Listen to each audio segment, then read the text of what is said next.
പോട്ടെ പുല്ലെന്ന് പറഞ്ഞാൽ ഒരു നിസ്സാര വാക്കല്ല. നമുക്കൊക്കെ സന്തോഷത്തോടെ ജീവിക്കാനാണ് ഇഷ്ടം. പക്ഷെ സ്ട്രെസ്സ് കാരണം അതിനൊന്നും പറ്റാറില്ല. പലപ്പോഴും സ്ട്രെസ് ഉണ്ടാക്കുന്നത് അല്ലെങ്കിൽ നമുക്ക് സങ്കടങ്ങൾ ഉണ്ടാക്കുന്നത് നമുക്ക് വേണ്ടാത്ത കാര്യങ്ങൾ, നമ്മൾ ജീവിതത്തിൽ ആഗ്രഹിക്കാത്ത കാര്യങ്ങൾ മറ്റുള്ളവരുടെ അടുത്തുനിന്ന് സംഭവിക്കുമ്പോഴാണ്. അവരുടെ പ്രവൃത്തികളും വാക്കുകളും ഒക്കെ ആയിട്ട് നമ്മളെ അത് സ്വാധീനിക്കും. പിന്നെ നമ്മൾ അങ്ങോട്ട് ചിന്തിച്ചുകൊണ്ടിരിക്കും, അവരങ്ങനെ പറയേണ്ടിയിരുന്നില്ല, അവരങ്ങനെ ചെയ്യേണ്ടിയിരുന്നില്ല എന്നൊക്കെ. ഓരോ കൗൺസിലിംഗ് സെൻറ്ററിലും എത്തുന്ന കേസുകളിൽ ഭൂരിഭാഗത്തോളം കേസുകളുടെയും കാരണം ഇതൊക്കെ തന്നെയാണ്.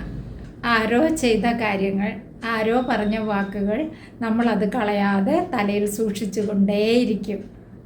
എന്നിട്ട് നമ്മൾ തന്നെ വേണ്ടിയിരുന്നില്ല, അവരങ്ങനെ ചെയ്യേണ്ടിയിരുന്നില്ല, പറയേണ്ടിയിരുന്നില്ല എന്ന് ചിന്തിച്ചുകൊണ്ടേയിരിക്കും.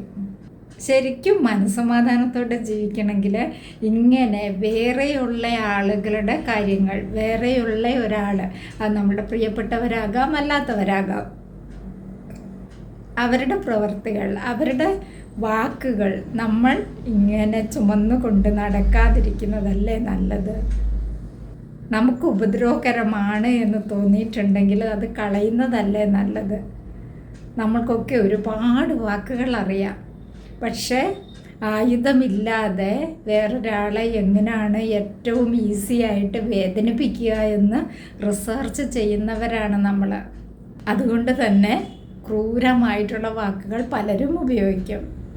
പക്ഷെ നമുക്ക് നേരെ വരുന്ന അത്തരം ക്രൂരമായിട്ടുള്ള വാക്കുകൾ ചുമന്നുകൊണ്ട് നടക്കാതിരിക്കുന്നതാണ് ഏറ്റവും സന്തോഷത്തോടെ ജീവിക്കാനുള്ള ഒരു പ്രധാനപ്പെട്ട രഹസ്യം. പോട്ടെ പുല്ലെന്ന് വിചാരിക്കണം. അപ്പോഴെന്തോ ഒരു മനസ്സമാധാനമാണ്, എന്തോ ഒരു സമാധാനത്തോടെ കടന്നുറങ്ങാം. അതെ, പോട്ടെ പുല്ലെന്ന് പറഞ്ഞാൽ ഒരു നിസ്സാര വാക്കല്ല. വേണ്ടാത്ത കാര്യങ്ങൾ നമ്മുടെ തലച്ചോറിലുണ്ടെങ്കിൽ എടുത്തങ്ങ് കളഞ്ഞേക്കണം.